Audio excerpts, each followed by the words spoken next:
నమస్తే, welcome to Shri media. నేను మీ విష్ణుప్రియ. ప్రేక్షకులందరికీ కూడా మాఘ పూర్ణిమ శుభాకాంక్షలు. మాఘమాసంలో వచ్చే పౌర్ణమికి ఉన్న ప్రత్యేకతలు ఏంటో ఇప్పుడు మేడంని అడిగి తెలుసుకుందాం. నమస్తే మేడం. నమస్తే అమ్మా. మాఘమాసంలో వచ్చే పౌర్ణమిని మాఘ పౌర్ణమి, మాఘ పూర్ణిమ అని పిలుస్తున్నాం కదా మేడం. ఆ పౌర్ణమికి ఉన్న ప్రత్యేకత ఏంటి? ఒకవేళ పౌర్ణమి రోజు చేసే విశేషమైన పూజలు చేయాలి అనుకుంటే విధి విధానాలు ఏంటో ఒకసారి తెలియజేస్తారా? చెప్తానమ్మా. మనకి మాఘమాసం, ఆ మాసంకి నామం ఎక్కడి నుంచి వచ్చింది? ఏ మాసానికైనా సరే ఆ మాసం యొక్క నామము పున్నమి చంద్రుడికి దగ్గరగా ఏ నక్షత్రం ఉంటే ఆ నక్షత్ర నామాన్ని బట్టి ఆ మాసానికి నామం వస్తుంది. ఈ మాసంలో మఖా నక్షత్రం ఉంటుంది కాబట్టి మనకి మాఘమాసం అనేటటువంటి నామం ఉంటుంది. ప్రతి పౌర్ణమి కూడా పట్టే, కానీ అయితే ఆకా మావై అంటారు. ఆషాఢ, కార్తీక, మాఘ, వైశాఖాలు ఈ 4 మాసాల్లో చేసేటటువంటి పౌర్ణమి రోజు చేసేటటువంటి స్నానానికి, దానానికి, జపానికి విశేషమైన ఫలితం ఇవ్వబడింది. అంటే 2 ఉత్తరాయణంలో వస్తాయి, 2 దక్షిణాయనంలో వస్తాయి. ఆషాఢం, కార్తీకం 2 కూడా దక్షిణాయనం, మాఘం, వైశాఖం ఉత్తరాయణంలో వస్తాయి. 2 దక్షిణాయనంలో, 2 ఉత్తరాయణంలో కూడా వస్తాయి. మరి ఈరోజు చేయవలసిన విధి విధాయకాలు ఏమిటి అని అంటే, సూర్యోదయానికి పూర్వమే మనకు గనక కుదిరితే సముద్ర స్నానం చేయటం మంచిది. ఏమండి సముద్ర స్నానం ఎందుకండి అంటే, అన్ని నదులు వెళ్ళి ఎక్కడ కలుస్తాయి? సముద్రంలో కదా. ఉదాహరణకు ఒక 10 నదులు ఉన్నాయనుకోండి, 10 నదులు వెళ్ళి అక్కడ కలిసాయి. మనకేం ఫలితం వస్తుంది? ఇప్పుడు 10 నదుల యొక్క స్నానం చేసిన ఫలితము, అదేవిధంగా సముద్ర స్నానం చేసిన ఫలితం. అధికస్య అధికం ఫలం అన్నారు కదా. ఆ చందానం మనకి 2 కూడా లభ్యమవుతాయి. అందుకని సముద్ర స్నానం చేయండి రా అని అంటారు. అదేవిధంగా చూడండి, మన పూర్వీకులు ఎంత విఘ్నులో, ఎక్కడైతే ఋతువు మారుతుందో ఆ ఋతువు వల్ల వచ్చేటటువంటి సమస్యలు ఉన్నాయో అప్పుడు సముద్ర స్నానం చేయండి కుదిరితే, లేకపోతే నదీ స్నానం అయినా సరే చేయండి అని చెప్పారు. లేకపోతే కుదరకపోతే నదీ స్నానం లేకపోతే కనుక బావి దగ్గర చేయమన్నారు. చిన్న చిన్న గుంటల్లో మడుకు వర్జించారు మళ్ళీ స్నానాన్ని. చిన్న చిన్న గుంటల్లో చేయకూడదని కూడా చెప్తారు. కొన్ని నియమాలు ఉన్నాయి కదా. చిన్న గుంటల్లో స్నానం చేయకూడదు, రాత్రిపూట పెరిగేసుకొని తినకూడదు, భర్త కంటే భార్యది పెద్దదై ఉండకూడదు, ఇవన్నీ కూడా ఆయుక్షీణాలు అని చెప్తూ ఉంటారు కదా. అలాగే చిన్న గుంటల్లో మటుకు చేయకూడదు. మరి ఏమండి, మరి మీరు బాగా చెప్తున్నారు, మరి మనం హైదరాబాద్లో ఉన్నాం కదా, ఏం చేయాలి? ఇక్కడ నది లేదు, సముద్రం లేదు, ఏం చేయాలి అంటే మన ఇంటికి తెచ్చుకోవచ్చు. ఏ విధంగా అంటే, మనం స్నానం చేస్తాం కదా, స్నానం చేసేటటువంటి బకెట్లో నేను గంగకు వెళ్ళాలనుకుంటున్నా కాశీకి. మన ఇంట్లో గంగ ఉంటుంది కదా, కొంచెం వేసుకొని గంగ స్నానం చేయటం. లేదా స్నానం చేసి వచ్చిన తర్వాత మనకి చేతనైన రీతిలో సంకల్పం చెప్పుకోవాలి. సంకల్పం రాదండి, ఏం కొంపను మునిగిపోలే, ఇప్పుడు ఏం పర్వాలేదు, గంగ గంగ గంగ అనుకొని చల్లుకోవచ్చు. లేదంటే నాకు సముద్ర స్నానం చేయాలని ఉందండి అంటే, కొంచెం ఉప్పు తీసుకొని వెళ్ళి మనం స్నానం చేసే బకెట్లో వేసుకొని, ఏ ఉప్పు? మెత్తనుప్పు కాదు, గల్ల ఉప్పు అంటారు, ఉప్పు, క్రిస్టల్ సాల్ట్ అంటారు, రాళ్ళు ఉప్పు అంటారు. అది వారి వారి ప్రాంతాన్ని బట్టి కొంతమంది రాళ్ళు ఉప్పు అంటారు, కొంతమంది గళ్ళు ఉప్పు అంటారు. క్రిస్టల్ సాల్ట్ అంటే అందరికీ తెలిసిపోతుంది. ఆ క్రిస్టల్ సాల్ట్ వేసుకొని స్నానం చేస్తే మనం సముద్ర స్నానం ఎందుకు మనకు అవకాశం లేదు, ఉన్నంతలో యద్భావం తద్భవతి. మనం ఏది ఎంతవరకు అనుకూలిస్తే అంతవరకు, అప్పుడు మనం సముద్ర స్నానం చేసినట్టు అవుతుంది. తర్వాత ఇంట్లో పూజ చేసుకొని మామూలుగా దేవాలయానికి వెళ్ళటం. కొంతమంది నోములు వ్రతాలు పట్టేటటువంటి వారు కూడా ఉంటారు కదా, ఈ 33 పౌర్ణాల నోములు అవన్నీ కూడా పడతారు కదా, వారందరూ కూడాను ఈ రోజున ఉద్యాపనలు అవి కూడా చేసుకుంటారు. అయితే మొట్టమొదటి 1 నుంచి 33 అట్ల వరకు కూడా చేసి, ఒకటి అమ్మవారికి నివేదన పెట్టి అమ్మవారికి పెట్టింది వీరి తిని ఇంకొక అమ్మవారిగా భావించి ఇస్తూ ఉంటారు. ఆ విధంగా ఏ నోములు వ్రతాలు చేసినా కానీ, ఇప్పుడు మనం గమనిస్తేనండి, కార్తీక మాస పౌర్ణమితో సమానంగా ఇంచుమించుగా ఉంటుంది. కార్తీక మాసంలో ఏం చేశారంటే, దీపానికి ప్రాధాన్యత ఇవ్వటం జరిగింది, ఉపవాసానికి ప్రాధాన్యత ఇవ్వటం జరిగింది.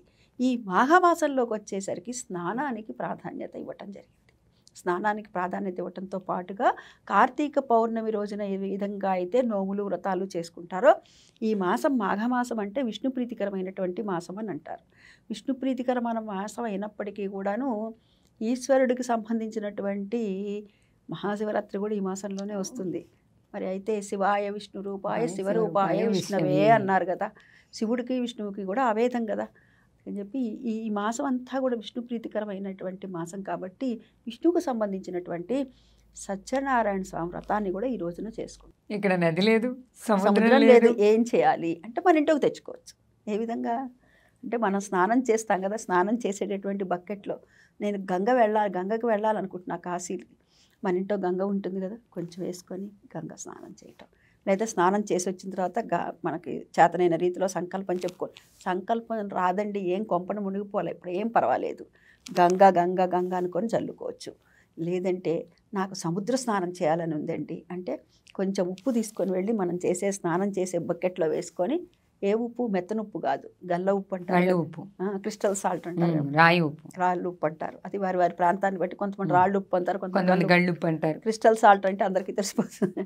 ఆ క్రిస్టల్ సాల్ట్ వేసుకొని స్నానం చేస్తే మనం సముద్ర స్నానం ఎందుకు మనకు అవకాశం లేదు, ఉన్నంతలో యద్భావం తద్భవతి. మనం ఏది ఎంతవరకు అనుకూలిస్తే అంతవరకు, అప్పుడు మనం సముద్ర స్నానం చేసినట్టు అవుతుంది. తర్వాత ఇంట్లో పూజ చేసుకొని మామూలుగా దేవాలయానికి వెళ్ళటం.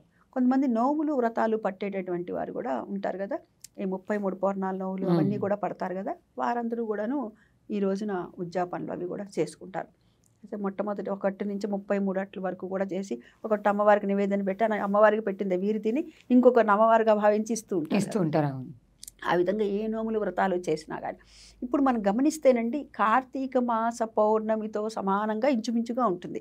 కార్తీక మాసంలో ఏం చేశారంటే దీపానికి ప్రాధాన్యత ఇవ్వటం జరిగింది, ఉపవాసానికి ప్రాధాన్యత ఇవ్వటం జరిగింది.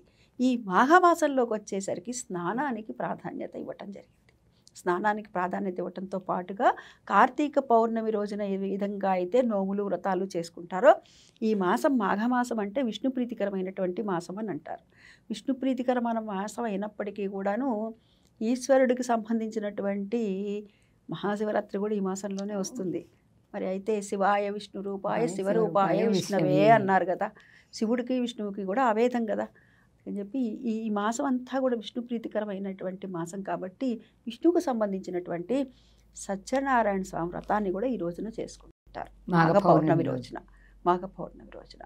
అదేవిధంగా పొద్దున్న నుంచి కూడా సాయంత్రం వరకు కూడా ఉపవాసం ఉండి లలితా సహస్రనామం, మనం ఎక్కడైతే చంద్రోదయం అయిన తర్వాత కిరణాలు పడుతూ ఉంటాయో, చల్లగా చంద్రుని యొక్క కిరణాలు పడుతూ ఉంటాయి కదా, అక్కడ మన తులసి కోట దాదాపుగా అక్కడే ఉంటుంది కాబట్టి అక్కడ కూర్చొని లలితా సహస్రం చదువుకొని కుదిరితే పాల పాయసం చేయటం, లేకపోతే ఎంత పాలన్నా సరే నివేదన పెట్టడం.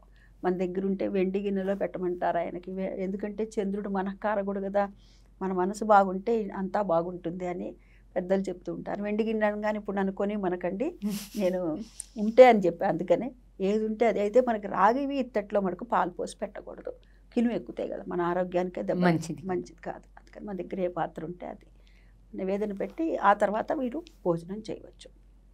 ఈ విధంగా మాఘ పౌర్ణమిని మనం సద్వినియోగం చేసుకోవాలి. పౌర్ణమి అంటే పూర్ణ కళతో ఉంటుంది. పౌర్ణమి చంద్రుడు పూర్తిగా నిండుగా చూడకలంగా కూడా మనం ఏమంటే శుక్లపక్షంలో వచ్చిందనుకోండి చూస్తాము, ఇలా పక్కకు తిప్పుతాం, కానీ ఈ చంద్రుడిని చూడంగానే అలాగే చూడాలనిపిస్తుంది. వెన్నెలు కురిపిస్తూ ఉంటాడు కదా, చల్లగా ఉంటాడు కదా, అందుకని చెప్పి మాఘ పౌర్ణమిని ఇలా వ్రతాలతోనూ పూజలతో స్నాన విధానాలతో, మాఘమాసానికి స్నానానికి ఎక్కువ ప్రాధాన్యత ఇచ్చారు కాబట్టి ఆ విధి విధానాలతో జరుపుకోవాలి. ధన్యవాదాలమ్మా. చూశారు కదా, మాఘ పౌర్ణమి రోజున మనం చేయాల్సిన పూజ విధి విధానం గురించి తెలుసుకుందాం. మరో అంశంతో మళ్ళీ కలుద్దాం.